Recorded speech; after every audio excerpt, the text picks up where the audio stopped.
The military courtroom at Naval Base Norfolk buzzed with suppressed energy as camera flashes illuminated the defendant's table. Lieutenant Commander Sarah Cross sat with military bearing despite the handcuffs that had just been removed.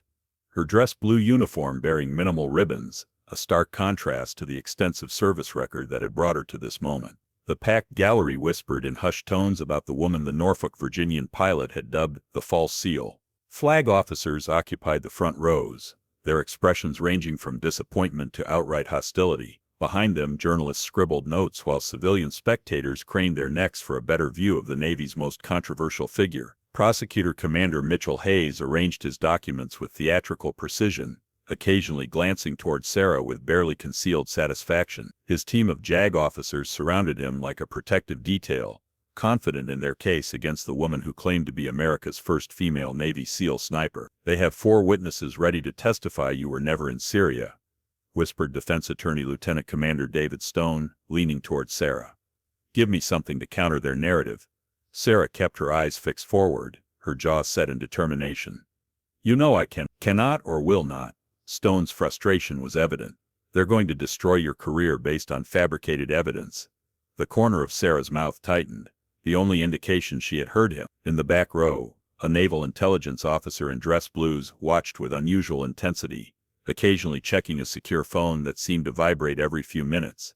"All rise," the bailiff's voice cut through the murmurs. "This court-martial is now in session, the Honorable Captain Williams presiding."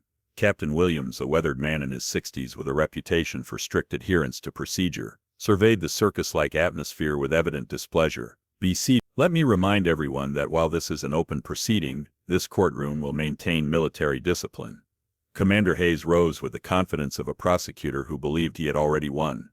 "Thank you, Your Honor. The prosecution will prove beyond any reasonable doubt that Lieutenant Commander Sarah Cross falsified military records, committed stolen valor by claiming operations she never participated in, and through her deception endangered the lives of actual special operations personnel." The gallery's whispers grew louder as Hayes painted Sarah as a fame-seeking fraud who had manipulated her way into claiming SEAL qualification through political pressure and administrative loophole. When Stone rose for his opening statement, his earlier frustration was masked by professional determination.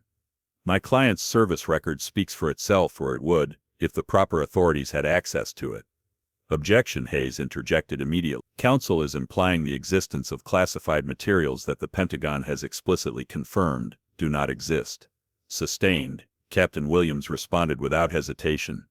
"Mr. Stone, this court has reviewed all relevant material. The Department of Defense has confirmed no records exist supporting your client's claimed operation." As Stone struggled to pivot his defense strategy, Sarah's hands formed tight fists under the table, her knuckles turning white, the only outward sign of the storm raging within her as her career crumbled around fabricated lies. 3 days into the prosecution's case, sunlight slanted differently through the tall courtroom windows, as Sarah looked visibly thinner, her uniform slightly loose at the collar. Dark circles under her eyes suggested sleepless nights in the brig, but her posture remained ramrod straight. Commander Robert Kane, Sarah's former commanding officer, occupied the witness stand. His salt and pepper hair and collection of ribbons spoke to a distinguished career, but his eyes held something harder as he faced the woman he was systematically destroying. "Commander Kane," Hayes asked, "did Lieutenant Commander Cross ever serve under your command in any special operations capacity?" "Lieutenant Commander Cross served as an intelligence analyst," Kane replied with practiced certainty. "She consistently overstepped her authority, attempting to insert herself into operational planning where she had no qualifications." Hayes guided Kane through a detailed account of the disputed Syrian operation. "She disobeyed direct orders during the Al-Tanf operation, abandoning her post to join a forward team. Her unauthorized actions resulted in unnecessary casualties." When Stone began cross-examination, his frustration became increasingly evident. "Commander Kane, what specifically was the objective of the Al-Tanf operation?" "That information remains classified." "The location of the operation?" "Classified." "The names of the team members allegedly endangered by my client?" "Classified for operational security." Stone approached the bench. "Your Honor, it's rather convenient that everything that might exonerate my client is classified while everything damning is somehow admissible." Captain Williams remained impassive. "The classification determinations have been made by proper authority." "Counselor, proceed with questions you can ask." As Stone returned to his table, Sarah's face remained composed, but for a brief moment her eyes unfocused. In her mind flashed images of blood on sand, radio chatter drowned by gunfire, the rhythmic thump of helicopter rotors during a hot extraction under enemy fire. The next witness delivered perhaps the most damaging testimony. Navy psychiatrist Elizabeth Harris took the stand with clinical detachment, referencing psychological evaluations, suggesting Sarah suffered from delusions of grandeur and fabricated heroism to compensate for gender-based insecurities. It's not uncommon, Harris explained, adjusting her glasses, for individuals who feel marginalized to create elaborate fantasies of exceptional achievement. In Commander Cross's case, these fantasies manifested as claims of covert operations that simply did not occur. Spectators in the gallery openly snickered. Someone whispered too loudly, "They let her play seal and people died." During the recess that followed, Stone confronted Sarah in a private conference room. "Sarah, I cannot defend you if you won't talk to me. The classified operation records that would prove your innocence don't exist anymore," she interrupted quietly. "They were purged." Stone stared at her in disbelief. "That's impossible. Not even the Secretary of the Navy could." "You're not asking the right questions, Dave." Her voice remained controlled, but intensity burned in her eyes. "Ask yourself who benefits if I'm discredited. You're facing dishonorable discharge, possibly prison. Help me help you." Sarah looked at him directly for what felt like the first time. Some oaths matter more than freedom. When court resumed, Hayes delivered what he believed would be his final blow, a surprise witness whose testimony would definitively destroy Sarah's credibility. The prosecution calls Chief Petty Officer Marcus Reed. As Reed approached the stand, a muscular man in his mid-30s with the confident bearing of a special operator, Sarah's composure cracked momentarily. She leaned toward Stone, her voice barely audible. "That man was never in Syria." Reed's testimony was devastating and detailed. With convincing specificity, he described Sarah's alleged fabrications and incompetence during operations she claimed to have led. "Commander Cross was not part of the Syrian extraction team," Reed stated firmly. "I was team leader on that operation, and I can confirm she was nowhere near the target zone. Her claims of leading the mission are a complete fabrication." As Hayes guided Reed through a systematic dismantling of Sarah's claimed accomplishments, she studied him with renewed focus. Something about his uniform caught her attention. Subtle details in his service ribbons and the placement of his SEAL trident that contradicted his claimed experience. It was the kind of minute error only someone intimately familiar with special operations protocols would recognize. For the first time since the trial began, a ghost of a smile touched Sarah's lips.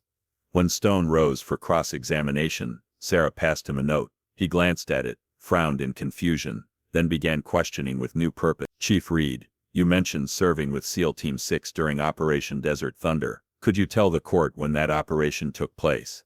"March 2021, Eastern Syria," Reed answered confidently. "And who was your commanding officer during that operation?" Stone consulted his note. "Commander Martinez." "Could you describe the mission patch for that operation?" Reed hesitated for the first time. "Standard SEAL Team 6 insignia with a lightning bolt motif." "Would it surprise you to learn that Commander Martinez was not assigned to SEAL Team 6 until June 2021, or that Operation Desert Thunder was a Marine Corps mission, not a SEAL operation?" A flicker of uncertainty crossed Reed's face. "There might be some confusion about operation. We use different code designations sometimes." Or perhaps, Stone suggested, "there's confusion about whether you were there at all." "Objection," Hayes interjected. "Counsel is badgering the witness." "Sustained," Captain Williams agreed. "Move on, Mr. Stone." Despite the judge's intervention, a seed of doubt had been planted. Several officers in the gallery exchanged glances, and the naval intelligence officer in the back row slipped out, phone pressed to his ear. As the day's session concluded, Hayes appeared less triumphant than before. Sarah remained outwardly calm, but a new alertness had entered her eyes. "What did you see in his uniform?" Stone asked as they prepared to leave. "His trident is mounted incorrectly," she replied quietly. "And he has ribbons for operations that occurred simultaneously in different theaters. Impossible unless he can be in two places at once." "Will that be enough?" Sarah shook her head. "Not for this court, but it might be enough for someone else." The final day of prosecution testimony felt different. Tension had crystallized into something sharper, as rumors of irregularities in Reed's testimony circulated overnight. National media outlets had sent correspondence after questions about the witness's credibility began surfacing. Sarah appeared more alert, despite another night in custody. The dark circles remained under her eyes, But now there was something else, a watchfulness that suggested she was waiting for something specific to happen. Commander Hayes paced before the witness stand with confidence that seemed slightly forced. Reed sat straight-backed, his testimony having systematically dismantled Sarah's credibility despite the minor inconsistencies Stone had managed to highlight. So to be clear, Hayes said, positioning himself where the jury could see both him and Sarah, at no point did Lieutenant Commander Cross participate in the extraction operation she claims earned her the Silver Star. Before Reed could answer, the courtroom doors opened with deliberate weight. Conversations halted mid-sentence as heads turned toward the entrance. 2 naval security officers entered first, their eyes scanning the room with professional efficiency. The unusual interruption created immediate tension. Military courtroom proceedings simply were not interrupted without extraordinary cause. Following them was a figure whose presence commanded absolute attention, Admiral Patricia Kingston, Chief of Naval Operations, the highest-ranking officer in the Navy. Her 4-star shoulder boards caught the light as she stepped fully into the room with measured authority. Captain Williams rose automatically, surprise momentarily breaking through his judicial demeanor. "Admiral, this is highly irregular." Kingston didn't acknowledge him. Her focus remained fixed ahead as she walked with deliberate steps directly toward where Sarah sat. The click of her dress shoes against the polished floor echoed in the stunned silence that had engulfed the courtroom. Sarah rose instantly to attention, muscle memory overriding everything else. Her eyes locked forward, chin lifted as Kingston stopped directly in front of her. In the absolute silence that followed, Kingston raised her hand in a formal perfect salute, a gesture of respect that sent shockwaves through every person present. Without hesitation, Sarah returned the salute with equal precision, her bearing transforming from defendant to honored officer in an instant. Kingston's voice carried through the room without needing amplification. "Lieutenant Commander Cross, the President sends his regards and regrets that Operation Shadowfall's details cannot be declassified at this time." The courtroom erupted in confused murmurs. Journalists frantically scribbled notes while several military officers in the gallery exchanged alarmed glances, suddenly realizing they were witnessing something far beyond their security clearances. Kingston turned to face Judge Williams, her bearing making it clear she was not requesting permission but simply informing him of what would happen next. "Captain Williams, I have here an executive order signed by the President of the United States." She handed a folder to the bailiff, who delivered it to the visibly rattled judge. "These proceedings are hereby suspended. Lieutenant Commander Cross is being reassigned effective immediately." Hayes lurched to his feet, his confident demeanor crumbling. "Admiral, with all due respect, this court has jurisdiction." Kingston's glare could have frozen flame. "Commander Hayes, your security clearance is hereby revoked, pending investigation." 2 military police officers moved immediately toward a stunned Hayes, whose face drained of color as the implications of Kingston's words sank in. Commander Kane, still seated in the witness stand, gripped the railings as he realized the scope of his miscalculation. "This tribunal," Kingston addressed the court with undeniable authority, "was convened based on falsified evidence as part of a deliberate campaign to discredit an American hero. Those responsible will be identified in court-martial." Kane and Reed exchanged panicked glances across the courtroom. Reed's hand moved unconsciously to adjust his incorrectly placed trident pin, but stopped when he realized what he was doing.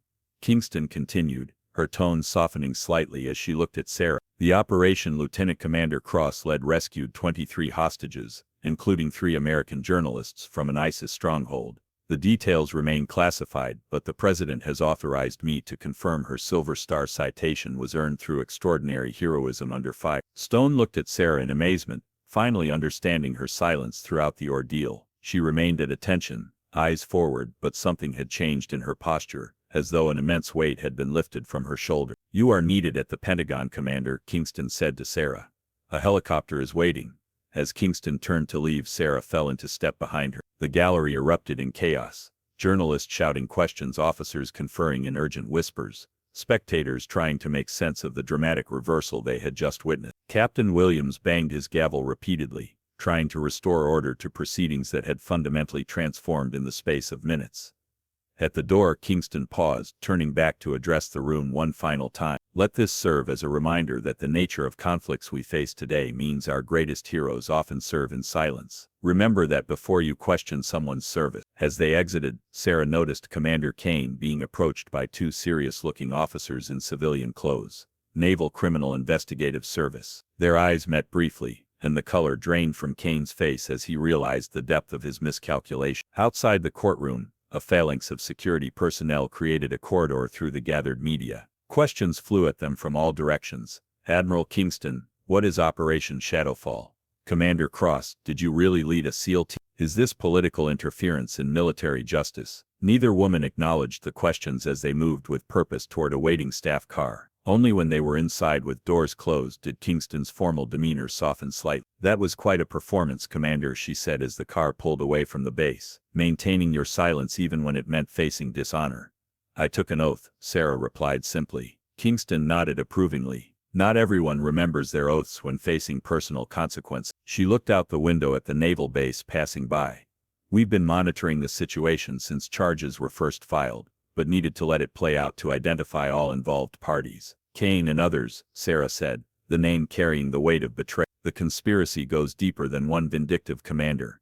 The flight to Washington passed in relative silence as Sarah processed the rapid reversal of her situation. After months of isolation and systematic character assassination, the sudden vindication left her emotionally drained yet relieved. When they landed at the Pentagon, another security detail met them, escorting them through back corridors to avoid the press that had already gathered at main entrances. News traveled fast when the CNO personally intervened in a court-martial. Kingston's office reflected her personality, Spartan and functional, with framed photographs of ships she had commanded and a small model of the first destroyer where she had served as an ensign. At ease, Commander, Kingston said, waving Sarah to a seat. We're past formalities at this point. As Sarah sat, Kingston poured 2 cups of coffee from a carafe on a side table. Black, right? Sarah accepted the cup with a nod of thanks, the simple gesture of normalcy, being treated as a peer rather than a prisoner, nearly undid her composure. Kingston settled behind her desk. I apologize for not intervening sooner. We needed to identify everyone involved in the conspiracy.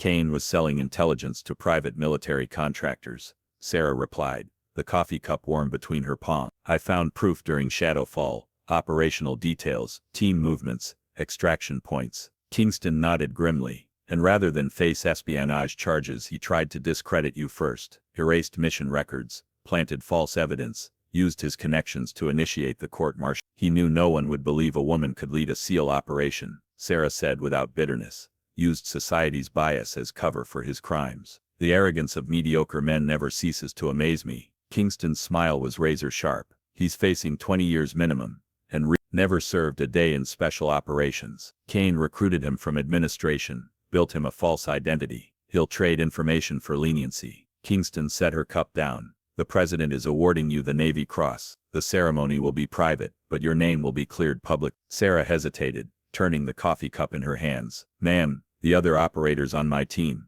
their families deserve to know they died as heroes, not because of my alleged incompetence. Kingston's expression softened.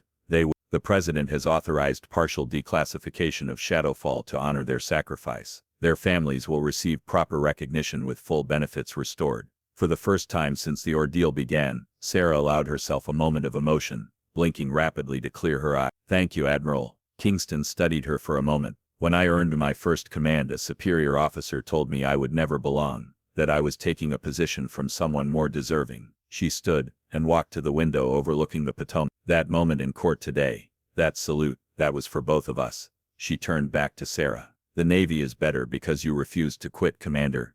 What happens now? Kingston smiled. Now you get back to work. There are more conspiracies to uncover, and you've proven you're exceptionally good at that.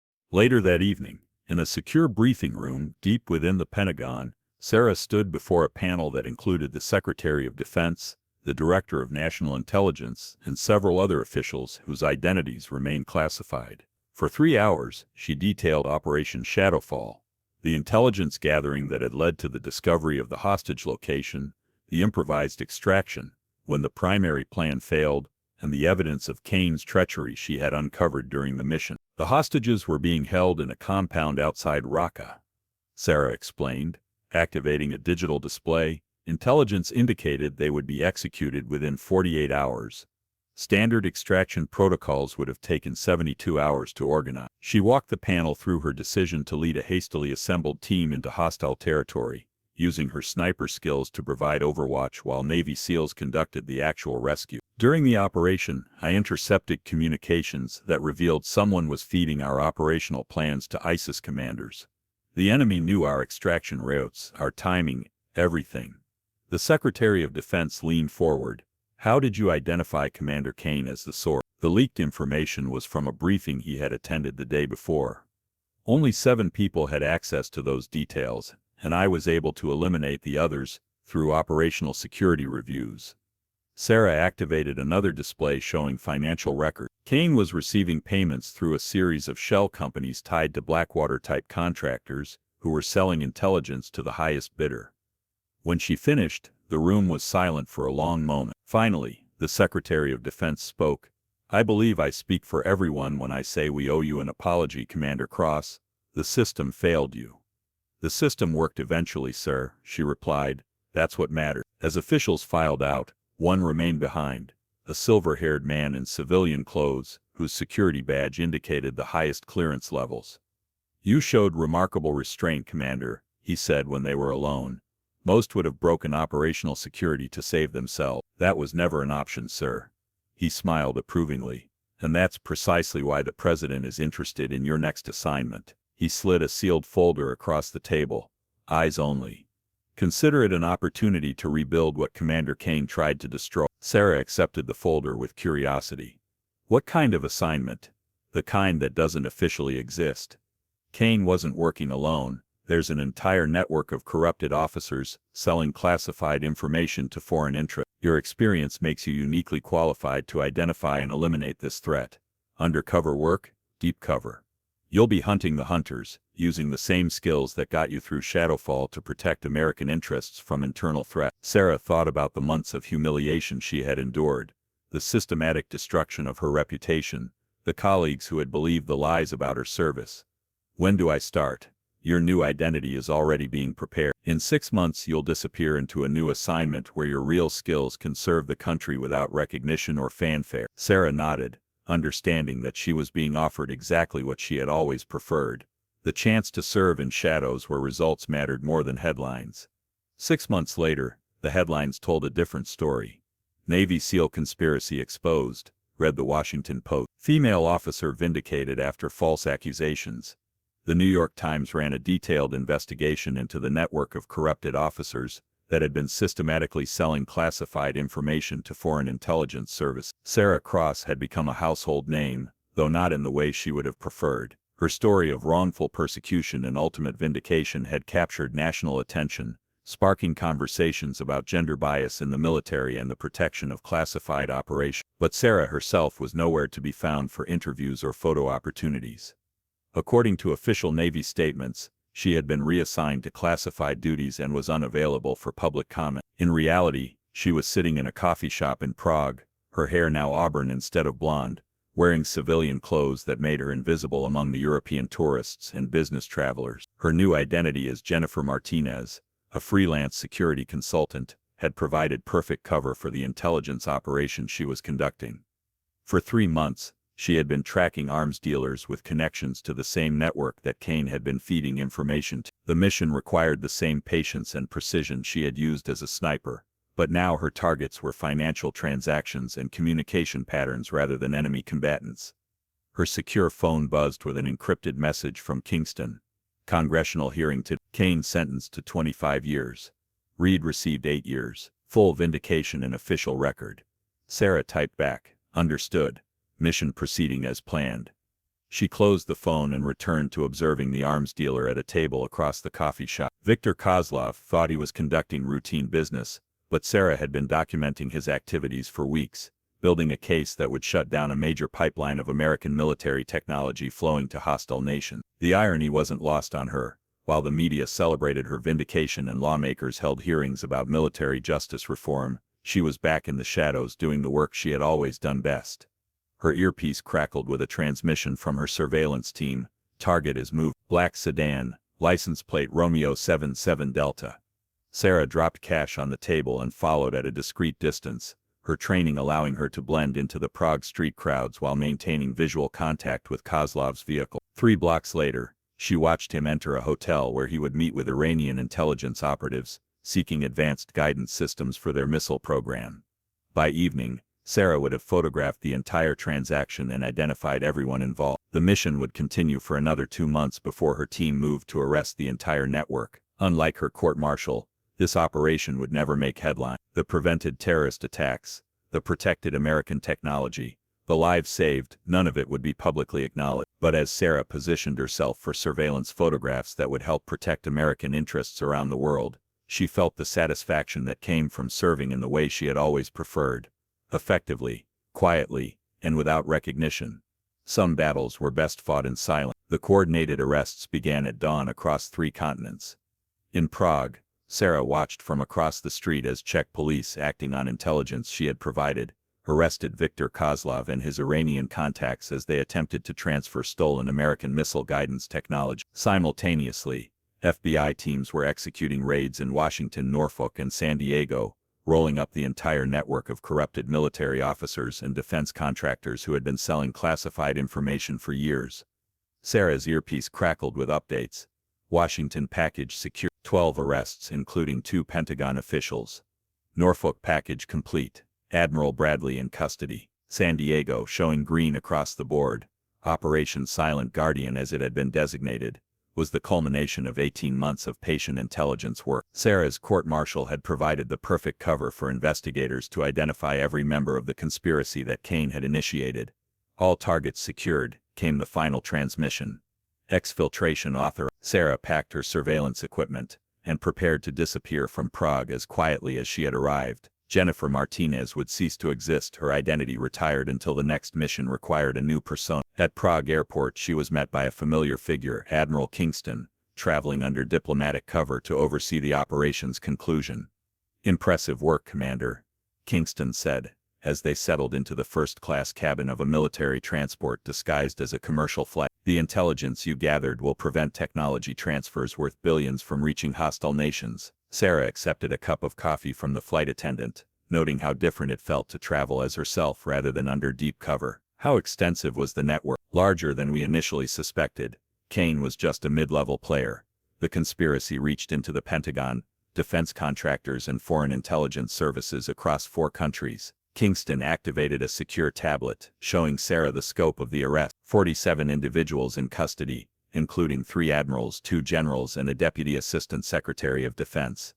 The damage assessment? Substantial. Classified information about submarine capabilities, fighter jet technology, satellite systems, all sold to China, Iran, and Russia over the past 5 years. Your mission prevented the next phase, which would have included nuclear weapon delivery systems. Sarah studied the intelligence reports, recognizing names of officers she had served with, people she had trusted who had betrayed their oaths for money.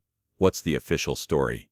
Routine counterintelligence operation that uncovered a spy ring. Your role remains classified, as does the connection to your court-martial. And my next assignment? Kingston smiled. The president wants to meet you personally. Seems he's interested in expanding this type of operation, using wrongly accused service members as deep cover assets to investigate internal threats. Sarah considered the implications. More people like me. Officers whose careers have been destroyed by false accusations. Officers who have been tested under the worst possible circumstances and proven their integrity is unshakable. The president believes that's exactly the kind of person we need protecting classified information. As the aircraft climbed toward cruising altitude, Sarah realized her court-martial hadn't been the end of her career. It had been the beginning of something entirely new. 1 year after Admiral Kingston's dramatic intervention in her court-martial, Sarah stood in the Oval Office wearing her dress blue uniform with newly awarded decoration. The ceremony was private. Only the president, Kingston, and a handful of senior officials whose security clearances permitted them to know the full scope of Operation Silent Guardian. "Commander Cross," the president said, pinning the Navy Cross to her uniform. "Your service to this nation exemplifies the highest traditions of military valor. Your sacrifice of personal reputation to maintain operational security saved American lives and protected classified capabilities that ensure our national defense." The irony of receiving recognition for maintaining silence wasn't lost on Sarah. For months she had endured public humiliation while secretly gathering the intelligence that would expose the largest spy ring in modern military history. "Thank you, Mr. President," she replied simply. "I understand you're considering retirement," the president continued, returning to his desk. "I hope you'll reconsider. The country needs officers with your integrity and capabilities." Sarah glanced at Kingston, who nodded encouragingly. "What did you have in mind, sir?" "A new position. Special Assistant to the President for Internal Security. You would report directly to me, with authority to investigate threats within our own government and military. Think of it as expanding what you accomplished with Silent Guardian. The offer was extraordinary. A role that would place her among the most powerful intelligence officials in the government, with resources to prevent future betrayals like Kane's conspiracy. Sir, that would require Senate confirmation, public hearings, which would expose your intelligence background and compromise your effectiveness, the president finished. No, this would be a classified position, known only to essential personnel. You would operate from the shadows, just as you prefer. Sarah considered the proposal. The role would allow her to continue protecting classified information while preventing future traitors from selling American secrets to hostile nations. I accept, Mr. President. After the ceremony, Sarah walked with Kingston through the White House gardens, both women reflecting on the journey that had brought them to this moment. Any regrets about the court-martial? Kingston asked. None, Sarah replied without hesitation. It was necessary to identify the full scope of the conspiracy. Kane and his network needed to believe they had successfully destroyed my credibility and the public attention. No one suspects a nationally recognized victim of military injustice is actually running counterintelligence operations. They paused at a memorial, honoring fallen service members, its simple inscription reading in honor of those who served in silence. Your father would be proud, Kingston said, noting Sarah's focus on the memorial. He taught me that the most important battles are often the ones no one knows about. Sarah replied, that honor comes from serving something larger than yourself, not from recognition or award. As they prepared to return to the White House, Sarah's secure phone buzzed with her first assignment as special assistant, reports of suspicious activity among contractors working on the next generation of stealth technology. The hunt for traitors would continue, conducted by someone who had proven that integrity was more valuable than reputation, and that some oaths were worth any sacrifice to keep.